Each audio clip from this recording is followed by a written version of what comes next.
amici, bentornati sul mio canale. Nel video di oggi andremo a realizzare questi bavetti. Vi farò vedere passo dopo passo, quindi come applicare, come creare un bavetto due colori. Questo file io l'ho preso su Facebook, su un gruppo, che poi lascerò qui sotto il nome del gruppo. Perché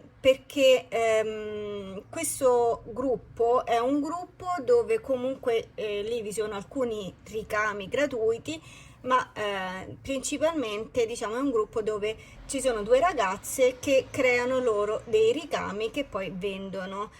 Perché vi dico questo? Perché spesso mi chiedete dove prendo io i ricami. Beh, allora io in passato prendevo molti ricami gratuiti, ma molte volte avevo grossi problemi. Questi ricami non erano realizzati bene. Ho provato a farli io, ma io ho la versione base. Insomma, chi mi segue lo sa che il mio programma è base, quindi di conseguenza se non è un buon programma di ricamo non puoi realizzare dei ricami fatti veramente bene, ma solo ricami insomma piuttosto semplici.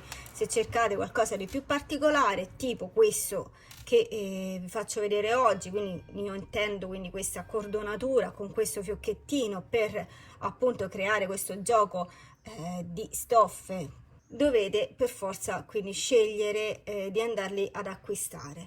Io vi consiglio loro perché li ho provati i loro ricami e sono tutti belli e perfetti.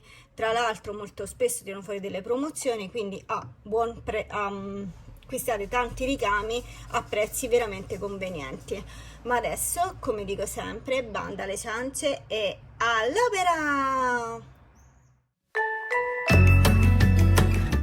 Quindi una volta che abbiamo passato il nostro ricamo sulla macchina, cosa facciamo? Prepariamo il nostro telaio. Dopo aver preparato il telaio, io ho appoggiato sopra un tessuto bianco perché andrò a fare una parte bianca e una parte rosa, quindi il primo passaggio sarà con il tessuto bianco. Mando giù l'ago e incomincia a crearmi tutto il contorno del bavetto.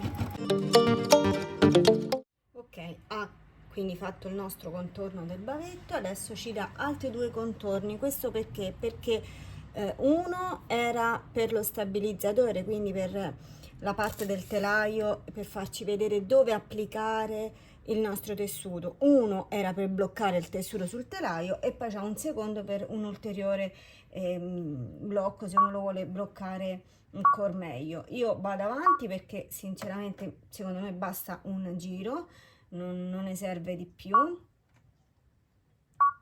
Ok, adesso ci dice che praticamente possiamo inserire il nostro secondo tessuto. Io utilizzerò questo come tessuto e lo vado a mettere, quindi prendo un pezzo e lo metterò sulla parte inferiore. Stacco un attimo il telaio per regolarmi bene dove poterlo posizionare. Allora, qui possiamo fare due cose: o ci facciamo fare un giro di contorno così vediamo bene dove posizionarlo, oppure lo mettiamo e poi tagliamo tutto quello in eccesso. Insomma non cambia la cosa, quindi possiamo fare entrambi i metodi. Quindi adesso vado, mi taglio così, me lo posiziono, ok, in questo modo, facendo attenzione ovviamente a prendere tutto quanto per bene, perché se no poi ci troviamo in difficoltà. Vediamo un po' se così magari può andare meglio. Sì, ok,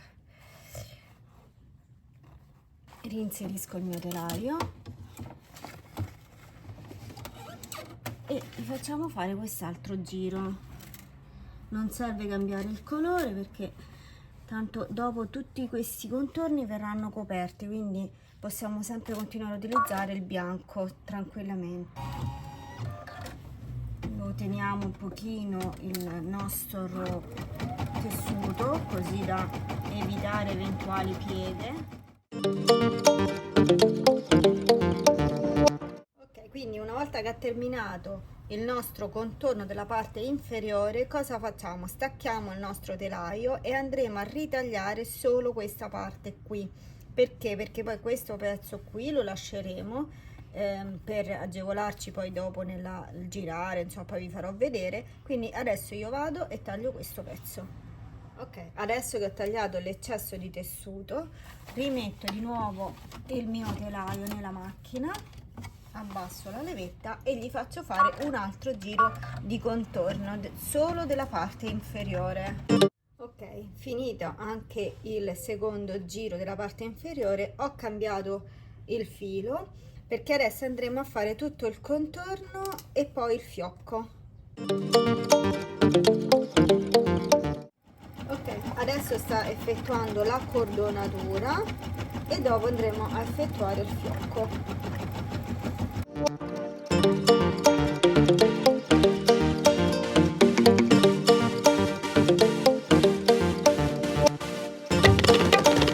Adesso che ha terminato quindi di fare tutto il nostro ricamo sia della parte superiore che della parte inferiore, quindi attualmente diciamo che il bavetto potrebbe anche essere terminato, quindi basterà eventualmente mettere la parte di sopra che poi svoltando andrà sotto.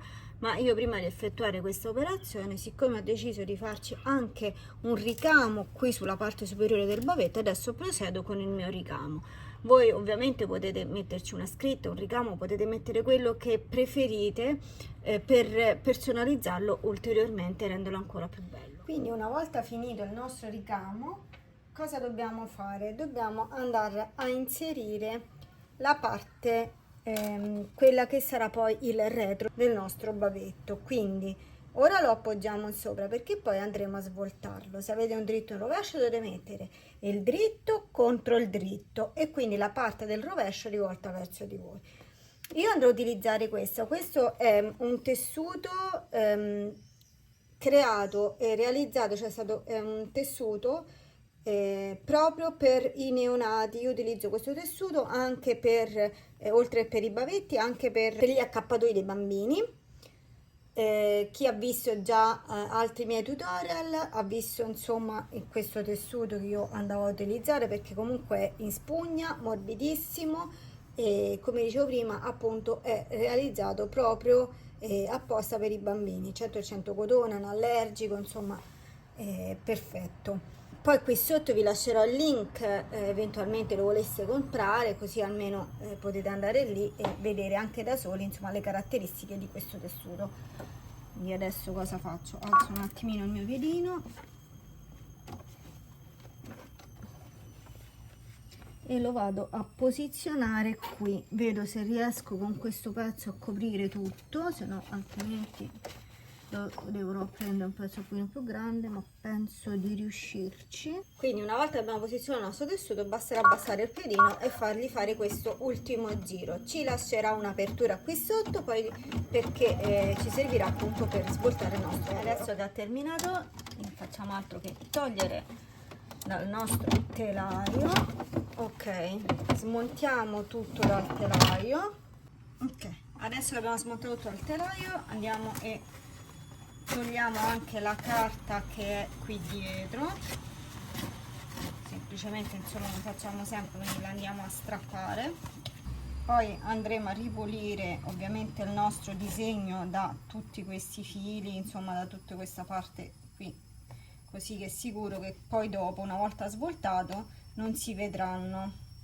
Una volta ripulito da tutti i fili andiamo e tagliamo tutto il contorno, quindi tutta la stoffa in eccesso, però lasciamoci circa 1 centimetro, pure 1,5 centimetri dal bordo, quindi non tagliamo troppo sotto vicino alla cucitura, e mentre la parte aperta qui sotto lasciamocene un pochino di più perché ci servirà poi dopo per quando dobbiamo andare a chiudere il sotto. Come potete vedere io mi sono lasciata insomma quel margine che vi dicevo e adesso con delle forbicine dobbiamo andare a effettuare tanti piccoli taglietti. Questo perché avendo delle parti arrotondate ci agevolerà poi dopo per quando andiamo a svoltare, per far uscire meglio il nostro lavoro. Ovviamente facendo questo lavoro dobbiamo stare attenti a non arrivare troppo vicino alla cucitura. Quindi dopo aver ripulito il nostro disegno da tutti i fili e dopo aver effettuato tutti i tagliettini intorno, adesso possiamo svoltare il nostro lavoro.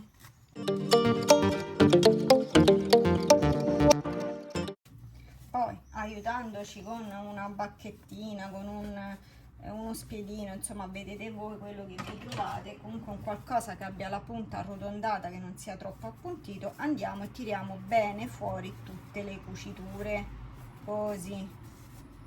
Poi stiriamo, perché sicuramente un pochino si sarà, vedete, ciancicato tutto il nostro lavoro, quindi gli diamo una stirata e poi chiudiamo la parte di sotto con il punto invisibile. Ok,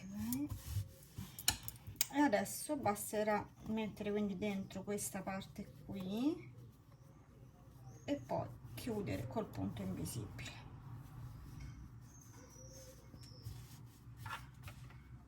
Bene amici, e qui concludiamo il nostro video. Vi piacciono? Come li trovate? Sono carini, vero? Fiocchetto su, fiocchetto giù. Quindi una volta che avete scaricato il file, basterà che poi vedete voi cosa realizzare, come altro ricamo da metterci. Qui volendo uno può anche scriverci il nome della bambina, oppure insomma uno può anche fare la versione maschile. Se il video vi è piaciuto, mi raccomando, mettete un bel pollice in su e condividete, condividete, condividete, così il canale può crescere. Se ancora non vi siete iscritti al mio canale, mi raccomando, iscrivetevi e accendete la campanellina così che vi arrivano le notifiche. Per dubbi, domande, insomma qualsiasi cosa, scrivetemi qui sotto così che io poi vi posso rispondere. Se ancora non vi siete iscritti agli altri miei social, vi invito a iscrivervi, perché anche lì poi troverete tantissime cose che magari non trovate qui sul canale di YouTube. Io adesso vi saluto, vi do appuntamento al prossimo video. Ciao amici, a presto!